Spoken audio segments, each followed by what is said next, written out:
નમસ્કાર વિદ્યાર્થી મિત્રો, આજે આપણે ધોરણ 6 વિષય વિજ્ઞાન પાઠ નંબર 11 પ્રકાશ, પડછાયો અને પરાવર્તન એના છેલ્લા ટોપિક ઉપર ચર્ચા કરવાની છે.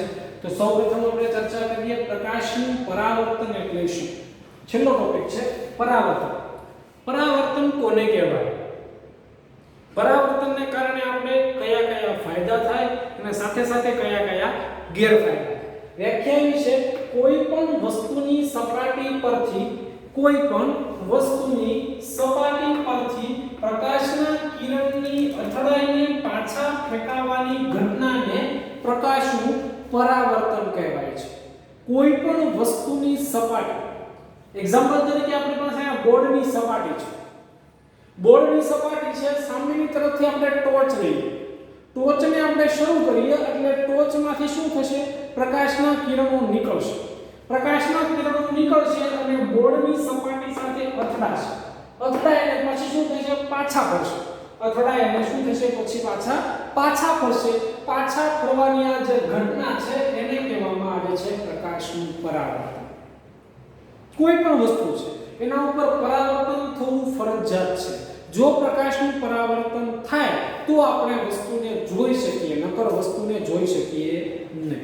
કરોડો કિલોમીટર દૂરથી આવતા સૂર્યના પ્રકાશના કિરણો પૃથ્વી ઉપર પડે છે, પૃથ્વીની સપાટી સાથે અથડાય છે, ભટકાય છે, ભટકાઈને પછી પાછા શું થઈ જાય છે? પાછા પરાવર્તન થઈ જાય છે. પછી પાછા શું થઈ જાય છે? રિટર્ન થઈ જાય છે. જો આ પરાવર્તન ન થતું હોત તો આ સૂર્યના પ્રકાશના કિરણો અત્યંત ગરમ છે. સૂર્યનો પ્રકાશ છે અને કિરણ ખૂબ જ ગરમ છે. જેવા જ આપણી ઉપર પડે, પૃથ્વીની સપાટી ઉપર પડે અને પૃથ્વીની સપાટી પરથી પરાવર્તન ન થાય તો પૃથ્વીની સપાટી કેવી થઈ જાય? ધીમે ધીમે પૃથ્વીની સપાટી ગરમ થાય. હવે સતત જ પ્રકાશના કિરણો પૃથ્વીની સપાટી ઉપર પડ્યા કરે, જેના કારણે પૃથ્વીની સપાટી ગરમ થઈ. આવું હજારો લાખો વર્ષો સુધી ચાલે તો આજે આપણે પૃથ્વી ઉપર મનુષ્યોનું કે પ્રાણીઓનું અસ્તિત્વ છે એ અસ્તિત્વ ન હોય અને પૃથ્વી એક ધગધગતા વાયુનો ગોળો હોય સૂર્યની જેમ. કારણ કે ગરમ જ થાય, પરાવર્તન તો થવાનું નથી. પરાવર્તન થાય છે એટલા માટે આજે આપણે પૃથ્વી ઉપર સરળતાથી રહી શકીએ છીએ. ઠંડી, ગરમી, વરસાદ જેવી ઋતુઓનો આપણે અનુભવ કરી શકીએ છીએ. નકર આપણને કોઈ પણ વસ્તુની આપણને અસર પણ ન થત અને આ કોઈ પણ વસ્તુ આપણે અનુભવ કરી શકત નહીં. પહેલા તો આપણું જીવન છે, જીવન જ પૃથ્વી ઉપર શક્ય ન હોય. એટલે પ્રકાશનું પરાવર્તન થાય છે એના કારણે આપણને મુખ્ય આ પૃથ્વી ઉપર થતો આ ફાયદો. એની પછી આપણે એક પ્રયોગ શીખવાનો છે. પ્રયોગનો હેતુ કંઈક એવો છે કે પ્રકાશ સીધી રેખામાં ગતિ કરે છે તે સાબિત કરો. પ્રકાશ હંમેશા કેવી રેખામાં ગતિ કરે? સીધી રેખા. તો મેં તમને કીધું કે બાળકો પ્રકાશ સીધી રેખામાં ગતિ કરે છે, પણ કઈ રીતે માનવું? કઈ રીતે? તો સૌપ્રથમ આપણે પ્રયોગ કરીએ. પ્રયોગમાં સાધનો જોશે. એક સરખા માપના ત્રણ પુઠ્ઠા લઈ લેવાના છે. પુઠ્ઠા લઈ અને એક મીણબત્તી લેવાની છે. મીણબત્તી અને એક સળિયો લેવાનો છે. ત્રણ સરખા માપના એક પુઠ્ઠા લેવાના છે. એ ત્રણેય સરખા માપના એક પુઠ્ઠા લઈ અને એક સળિયો લેવાનો અને સળિયો અને એક મીણબત્તી લેવાની છે. એટલી વસ્તુ લેવાની.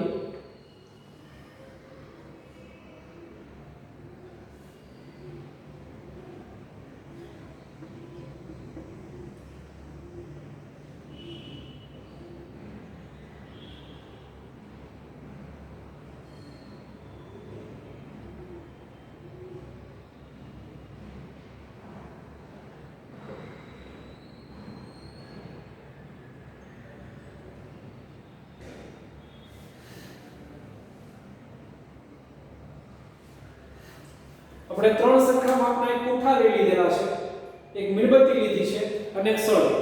શું કરવાનું? એક સરખા માપના ત્રણ પુઠ્ઠા લ્યો. ત્રણ પુઠ્ઠા લેવા ગયા છે.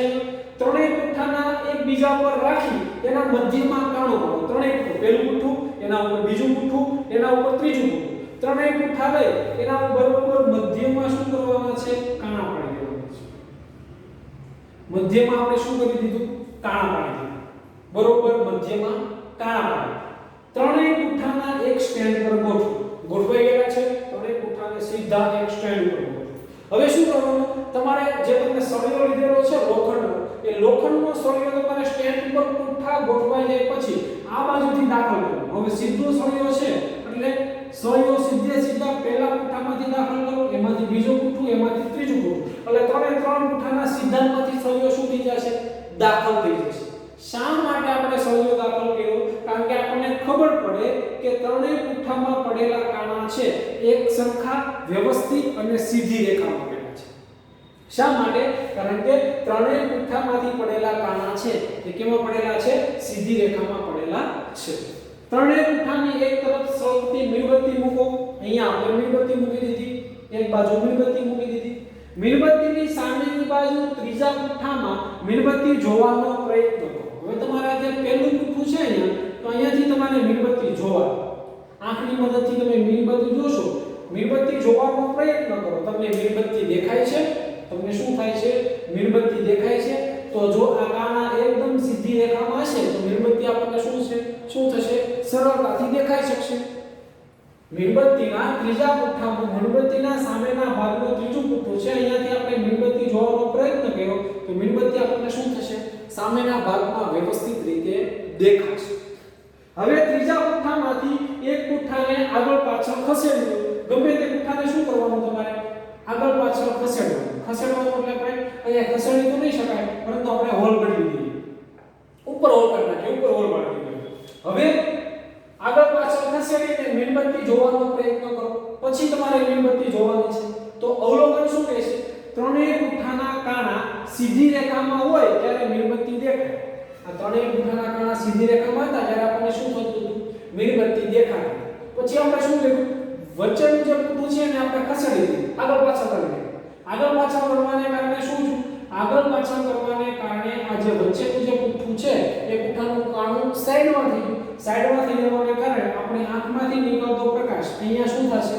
અટકી જશે. કારણ કે અહીંયાથી પ્રકાશને પસાર થવા માટે જગ્યા છે નહીં. પ્રકાશને પસાર થવા માટે જગ્યા છે નહીં એટલે મીણબત્તી દેખાશે નહીં. અહીંયા પ્રકાશ અટકી જાય એટલે મીણબત્તી જોવા મળતી નથી. સીધી રેખામાં હોય તો આપણને મીણબત્તી જોવા મળે, સીધી રેખામાં ન હોય તો મીણબત્તી જોવા મળે નહીં. એટલે આના ઉપરથી આપણે શું મેળવી શકીએ કે પ્રકાશ હંમેશા કેવી રેખામાં ગતિ કરે છે? સીધી રેખામાં ગતિ કરે છે.